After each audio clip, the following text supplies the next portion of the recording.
What's on your mind? Eto na, mula naman po sa Pasig, malapit-lapit lang si Luz Marie Parane, 51, tatlong anak, kasal at isa pong kasambahay sa Pasig. Pero siya talaga ay tubong Samar. Tingnan nga natin ang kwentong buhay nitong si Luz Marie. Good morning, Ate Luz. Hello, Luz. Luz Marie. Naku, nagkakaproblema lamang po tayo. Hinahanap po natin si Luz ng Pasig.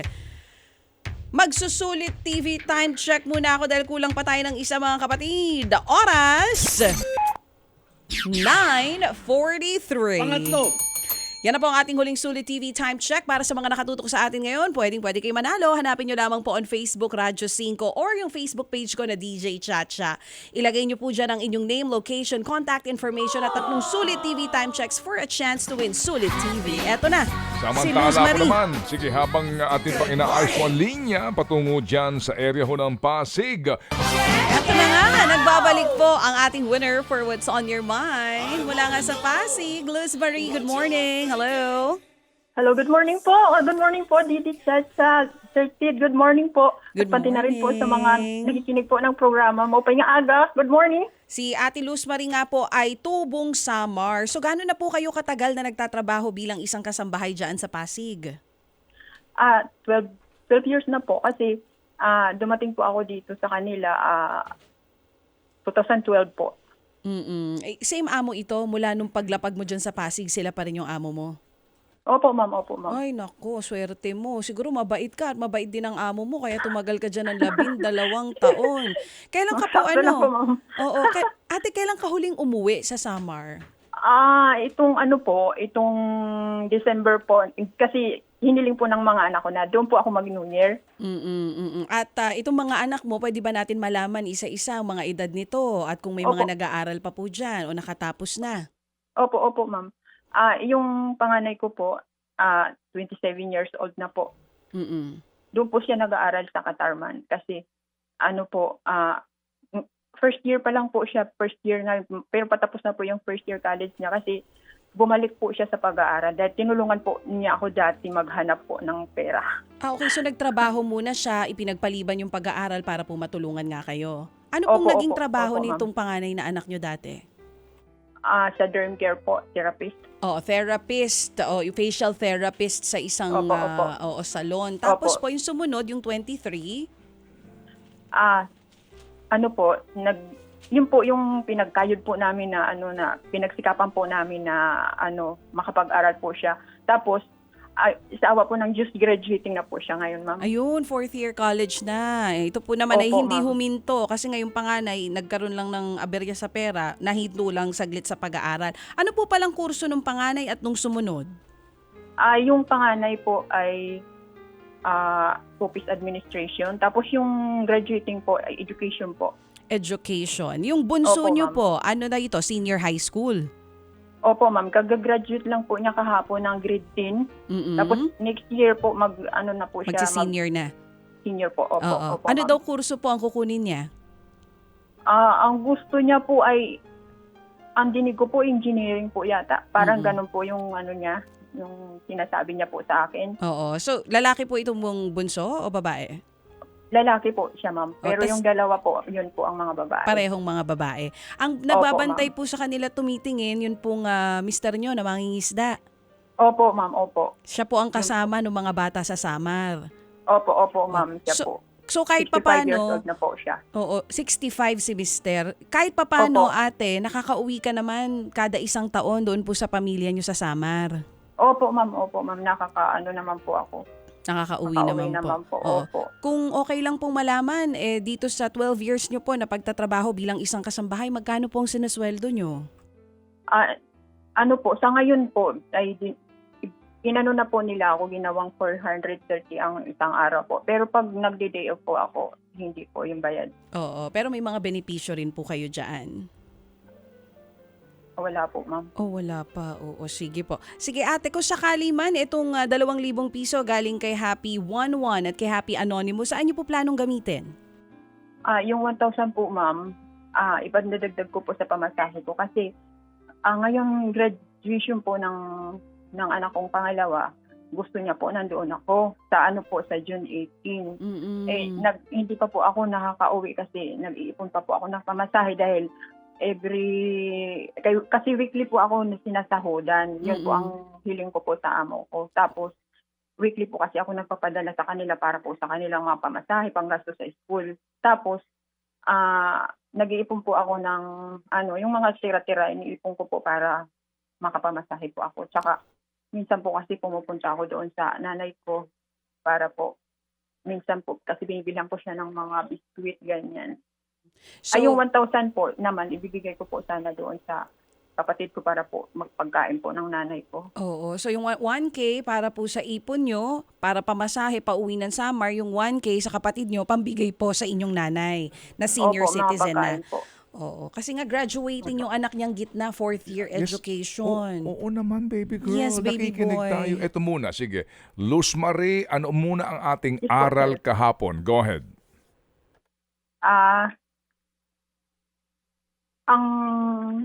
Ang po kahapon, gawa 1.8 po. Go ahead. Sabi po doon, ngunit pagdating ng banal na espiritu sa inyo, bibigyan niya ako ng kapangyarihan at ipapahayag ninyo ang mga bagay tungkol sa akin. Amen. So, kahapon, nakinig ka ba sa amin? Opo, sir. O, Lagi po akong nakikinig. nakikinig ka sa radyo o sa television ka nanonood? Sa radyo lang po, sir. Kasi nga... Nakabili po ako ng maliit na radyo po kasi habang mayroon po akong ginagawa. Yes. Oo, kasi may nakikinig ginagawa po ka ako. may ginagawa ka no bilang Opo, mula po kay Sermon Gualvez. Oo, sige, ganito. Opo. Kung nakinig ka kahapon, ano dito ang kwento at aral galing kay Brad Jeff? Kung tayo po ay bibigyan ng Diyos ng kapangyarihan, pero hindi para ipagyabang upang maging makapangyarihan sa iba, kundi ito'y upang i-reflect, maging ehemplo, maging testimony sa mundo na ito yung Diyos na sinasamba ko. Amen. So, yan ba'y sinulat mo? Kaya binabasa mo ngayon? Opo, sir, kasi hindi ko po matandaan masyado pag Oo. pag wala po akong Oo, tsaka kinakabahan ka. Nararamdaman Opo, ko. sir, Nararamdaman. kasi hindi po ako makapaniwala na yung pinakasikat po na. Hindi naman. Relax ka lang. Hinga na malalim. Kausap ko po ngayon, sir. Okay, hinga na malalim. Wag kang kakabahan. Sige, tama yung iyong nailahad na paliwanag dito ni Brad Jeff. O sige, yung asawa mo mangingisda. Opo, sir, opo. O, 3 nag-aaral mong anak. Opo. Okay, yung isa nakagraduate na? Nag-graduate pa lang po ngayong 18 po ng June po. Ito yung pangalawa. Opo. Kasi yung panganay po, sa ngayon pa lang po siya nag-start. Okay. Matatapos pala po yung yung first Sige. year kasi. Oo. Tumulong po siya Tumulong nga sa'yo, narinig ko kanina. Itong pangalawa mo, anong kurso na kanyang matatapos? Education po, sir. Babae ito? Opo. Oo. Ito naman bunso mo, kamo magka-college pa lang. Magsi-senior high pa lang. Magsi-senior high pa lamang. Ano ang Opo. track niya? Anong kanyang gustong kuning kurso? Kung sakasakali. Gusto niya po ng engineering. Yun po ang dati niya okay. nababanggit po sa akin. Lalaki ito. Opo. Oo. At pawang itong pagkikasambahay mo at pangingisda ng asawa mo ang inyong pinagkukunan ng inyong pinagkukunan para sa pag-aaral ng mga anak nyo. Opo, sir. Oo. Saan nangingisda asawa mo? Doon po sa may paligid po ng Lawang. Anong gamit niya? Kaninong bangka? Meron po kaming bangka po, sir. Tapos meron po kaming, yung makina ng bangka. Meron naman po kami. Tapos, yun po ang ginagamit niya. Yung pang isang tao lang, yung maliit lang po siya, sir. Pero may motor ito, may makina. Meron po. Meron po, sir, meron. Nakapundar kayo ng makina. Opo. Nakapag-aral ka, Luz Marie? Elementary graduate lang po ako, sir. Hindi naman nila lang yan, ano? Hindi nila lang yan. Naintindihan natin, hindi yan kinahihiya, no? At kami dito ang turing natin sa lahat patas, ha? Wala sa pinag-aralan yan. Wala sa Opo, pinag-aralan. Kasi may mga tao na alam mo na, mataas sa pinag-aralan pero iba sila, di ba? So ito lang, Luz Marie, ikaw ay anak ng magsasaka o mangingisda? Magsasaka po. Yung tatay mo nandiyan pa? Matagal na po siyang namatay, sir. Mm. Ilan kayo magkapatid?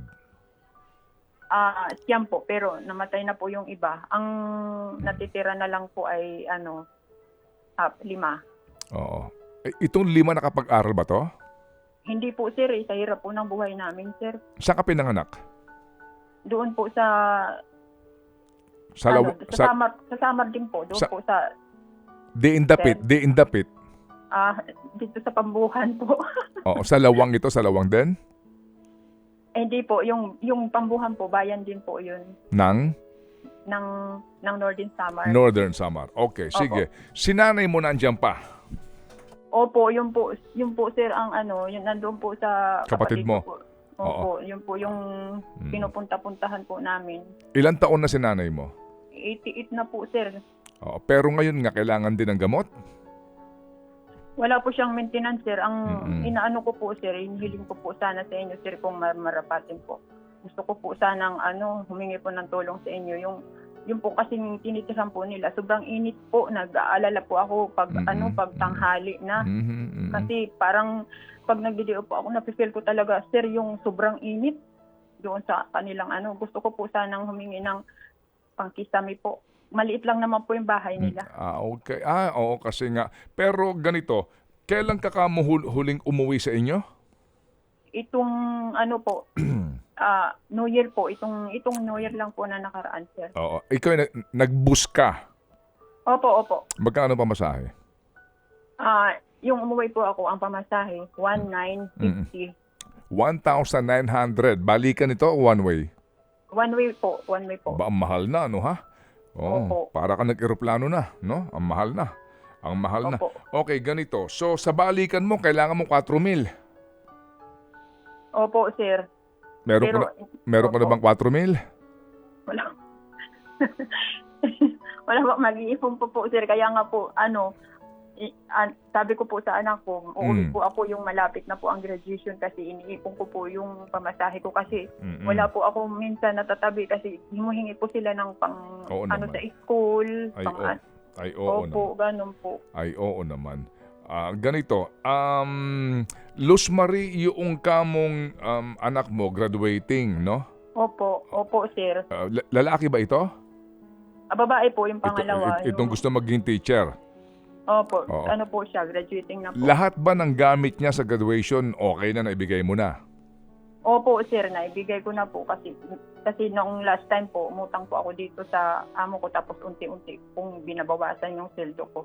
Oo. So yung gamit niya para doon sa graduation fee, may bago mo sapatos to?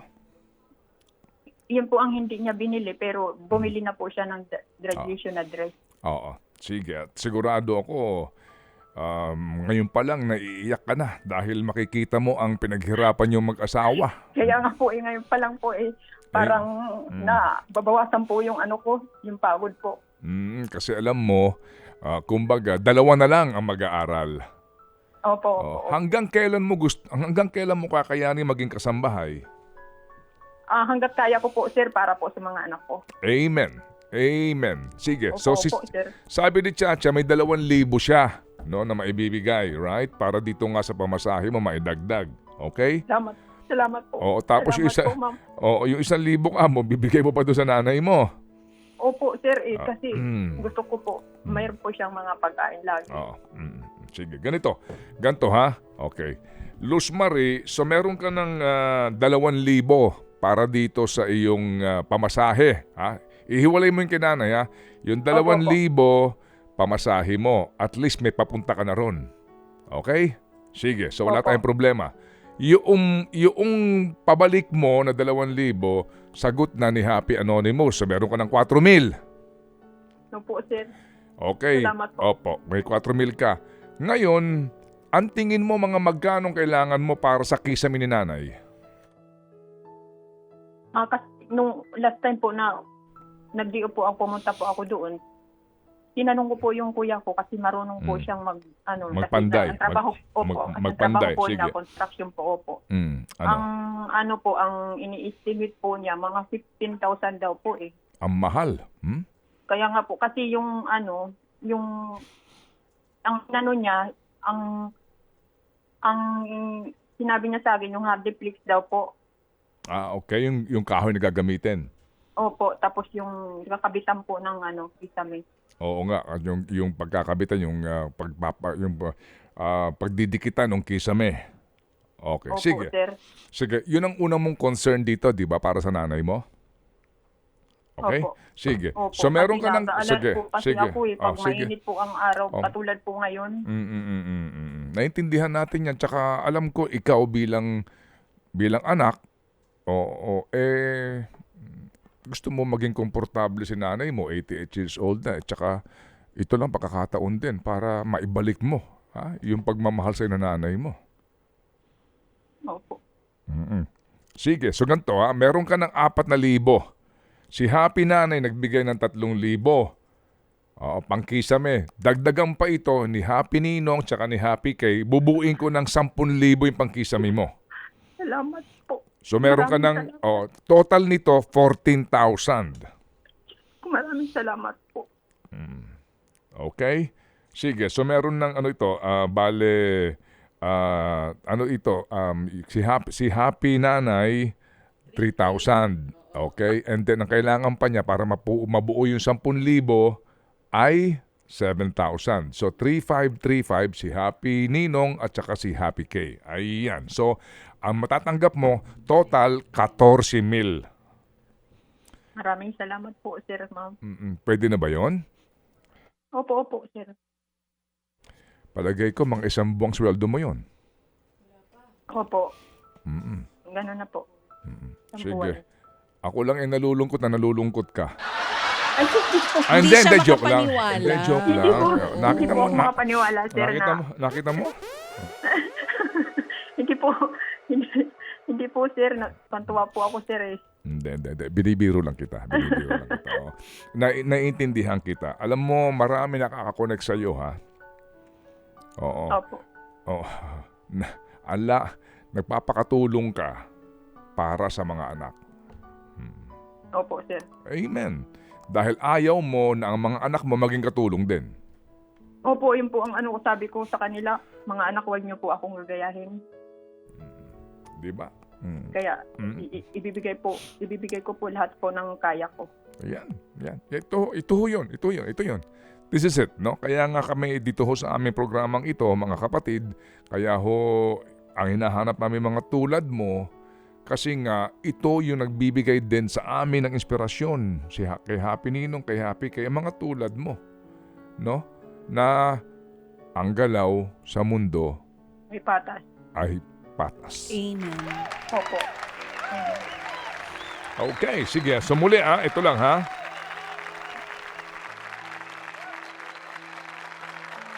Tutulungan ko na sa mathematics ang ating mga kasamahan dito. Ulitin ko lang ito, Dimple, ha? Okay, meron tayong 2,000 piso. Okay, galing ito kay Happy Anonymous at kay Happy 1-1. 11. Plus 3,000 pesos From Happy Nanay. from Happy Nanay. So, 5,000 na. Opo. Tama? Okay, sige. So, pagkatapos, meron pa bang iba? Meron pa. Sige, go ahead. Pero sige, ituloy mo yung mathematics. Okay, sige. Si Happy Ninong, so kung 3,500. meron ng 5,000, okay, kay Happy Ninong, tama, ay 3,535. Si Yes. Happy Kay tsaka si Happy Ninong ay Para? 33,500. Correct. Para Para yung 14K. 10,000, para yung 10,000 muna, 10,000 piso ay para doon sa pangkisame. Yung pamasahe kasi ang ating, 4,000. yes, 4,000. Kaya Alright. 14,000. Pero ito, para mag-math ka pa lalo at gumaling ka, si Happy Pretty B, Oh, nagpadala. para sa pangkisame, pasarado na. Bahala na siya kung saan niya gustong gamitin. 5,000 Oh, yun na. piso. Okay, sige. My So, God. So magkano na ito agad? ulitin ko 14 muna ha. plus Kasi 5. ang kailangan niya, 15,000 daw. Pang kisame. Ang Oo. estimate ng kanyang kapatid. Oo. Nagagawa. Oo. So, ihiwalay na natin ngayon yung 15,000. O sige. Kasi meron ng 5,000 si Happy, Pretty B. Si Pretty B, meron na agad. Si Happy Nanay, 3,000. O, 8,000. Okay. So, para mabuo yan, maging 15,000 magkano? Kung 8,000. 5,000 pa ulit. 7,000. Ano ba ka? 7,000. 7,000. So yung nga yung 7,000 na yun, 3,535, si Happy Ninong saka si Happy K. Oh, sige. So meron ka ng 15,000. Okay? And then yung pamasahe na 4,000. Para yung naipon mo, Luz Marie, pasalubong mo na lang sa mga anak mo, maghanda ikaw, ha? Salamat po, salamat po, Okay, sir. sige. So yung kanyang kulang magkano? Ay 4,000. So meron ka ng 2,000, Happy Anonymous. Tsaka si Happy 11. Alright, para sa na natin to, yung 2,000 manggagaling kay Chacha. Ayun, tapos ang kwento. Okay na ba, Dimple? O nahirapan ka sa mathematics? Nahirapan sila hanggang ngayon. Di nila mawari kung magkano yung total eh. Ha? Hanggang ngayon. Hello, Hanggang ngayon, litong-lito sila. Hanggang ngayon, nalilito sila. Sige. Hindi, tanggalin mo na yung 2,000 niya, gagawin mo ng Happy Anonymous yan, okay? Oo. Sige. Okay. So, balik, ang manggagaling kay Happy Anonymous ay 3,000. Sige, kaya nyo yan, guys. Hindi nila, medyo, sandali lang, Luz Marie, ha? Ako na ang Kasi magkikwenta humihingi dito na ako ng sa paumanin akin. kay Idol Lord dito, eh. Oo. Hindi naman mahirap ito, eh. Okay? Hindi mahirap itong kwentahin. Hindi mahirap. Napakasimple. Pretty B, 5,000. Okay? Si Happy Nanay, 3,000. Okay? So, meron ng 8,000. 3,535, total nun ay 7,000. Tama? So, magiging 15,000 na yon. Pretty B, Happy Nanay, Happy Ninong, and Happy K. Very good. So, sirado na yung 15,000. Correct. Ang kailangan na lang 4,000. Tama? Sige. So Happy 11, 1,000. Correct. Happy Anonymous, 3,000. Yes, O, di tapos. 4,000. O, diba? Ang galing nito sa mate. Pwede ito sa BSP. Gusto mo sumweldo ng 35 million per year?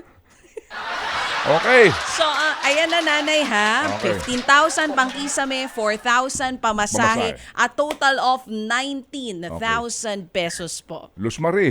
Maraming salamat po. Naku, wag po sa amin. Dito po sa ating mga Happy Anonymous. Opo. Masama pa rin loob mo. Hindi po. Napapayak lang po ako, sir. May nag-add pa. O, ano? Si Happy T-Box, para daw sarado na natin to. 20,000 na. 20,000. Okay, Happy sige. T-Box, 20,000 pesos. Sige. Luz Marie. Maraming salamat po, sir.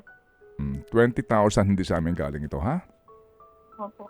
Muli, pasalamat tayo sa Panginoon. Salamat sa iyong pakikinig sa amin at sa iyong ibinigay sa amin muli na inspirasyon dito. Galing ito sa ating mga Happy Anonymous, okay?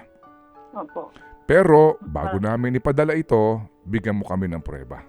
Opo, sir. Opo. Alam mo naman yan, di ba? Opo. Sige, Nakikinig po ako kailan ang graduation ng anak mo? sa June 18 po. June 18, tama-tama yan. Meron ka pang oras makabili ng ticket para sa iyong biyahe. We hope na walang bagyo. Kung hindi ka makakatawid. Oo. Opo nga, sir. Opo. Kaya kung Opo, sir. mas maganda nga dyan, huwag kang bibili ng ticket na malapit na. Kasi baka magkaroon ng masamang panahon, hindi ka makatawid, sayang.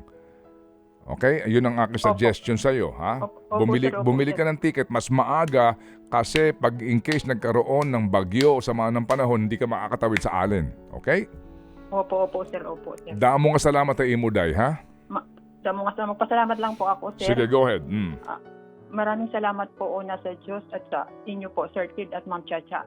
Dalangin ko po na lagi kayong maganda po ang inyong pangangatawan. Iiwas po kayo sa mga sakit.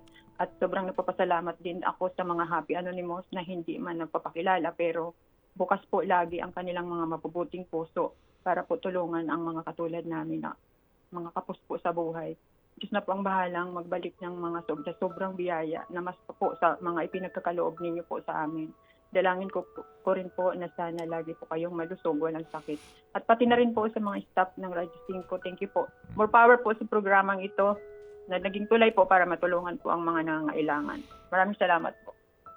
Luz Marie, Opo, salamat na marami sa iyo, ha? maraming salamat po. Salamat sa iyong ibinigay sa amin, na leksyon. Salamat, sir. Salamat sa paggalaw ng patas. Amen. Amen. Amen po. Thank you.